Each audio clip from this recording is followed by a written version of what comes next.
দেখুন বন্ধু, গাছগুলিতে কেমন পরিমাণে পটলের জালি ধরে আছে, যা কিন্তু কিছুদিন বাদেই পৌষ মাসে কিন্তু 100 টাকা কেজি ধরে এই পটল বিক্রি হবে। তাই শীতকালীন ক্ষেত্রে পটল গাছের ক্ষেত্রে কোন রাসায়নিক সার ব্যবহার করলেও গাছগুলিতে 100টা ফুল না ফুটলেও 10টি ফুল আপনার গাছে কিন্তু ফুটবেই।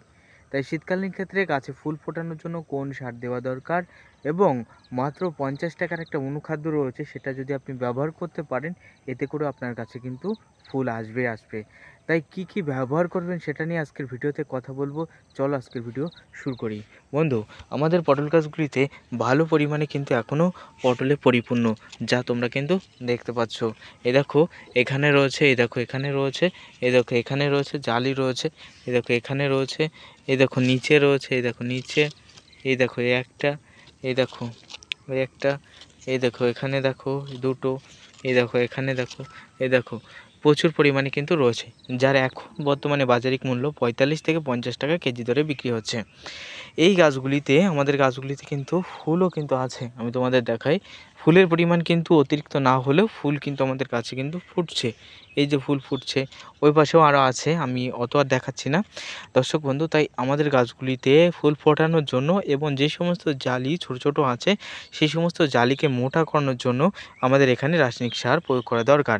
রাসায়নিক সার হিসেবে আমরা এই অবস্থায় আমাদের গাছে যেহেতু গতি বাড়াতে হবে, সেই জন্য জোরালো সার ব্যবহার করব। জোরালো সারের ভিতরে অন্যতম রয়েছে অ্যামোনিয়া এবং ফসফেট। হ্যাঁ বন্ধু, 1 কেজি অ্যামোনিয়ার ভিতরে 20% নাইট্রোজেন এবং সেই সঙ্গে সঙ্গে রয়েছে 13% সালফেট, যা গাছের গতি বাড়াতে, অর্থাৎ উগ্রবাদী সার, যা গাছের ঝম করে গতি বাড়িয়ে গাছে ফল দিতে সাহায্য করবে।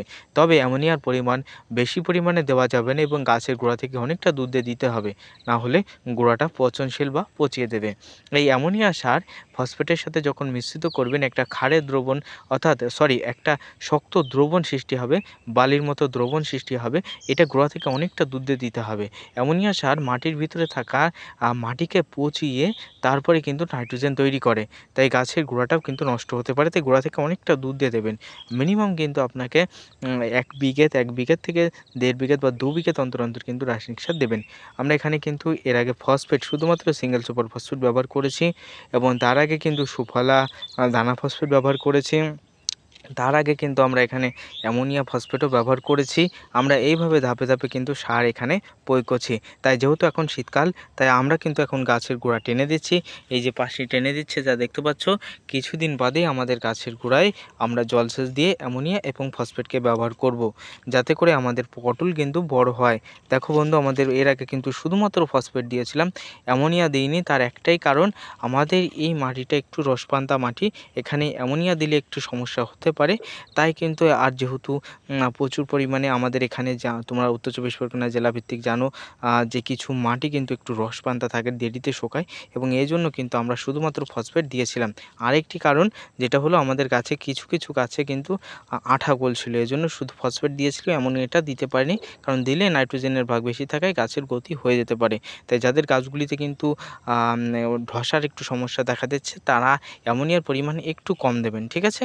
প্রত্যেক 10 কাঠা জমির জন্য মিনিমাম অ্যামোনিয়ার পরিমাণ 5 থেকে 6 কেজি রাখতে হবে এবং ফসফেটের পরিমাণ 10 কাঠা জমির জন্য 10 কেজি পরিমাণে দিয়ে আমাদের জমিগুলিতে দিলে পটলের সাইজ করুন এবং গাছগুলিতে এইরকম ডোগ উঠে হালকা হালকা ফুল ফোটা শুরু হবে। তাই বর্তমান ক্ষেত্রে আপনি আপনার পটলের জমিতে এরকম ডোগ আনতে আপনি কোন সার ব্যবহার করবেন, সেটা নিয়ে আজকের ভিডিওতে আলোচনা করলাম। ভিডিও ভালো লাগলে লাইক, কমেন্ট, শেয়ার করে আমাদের সাথে থেকো।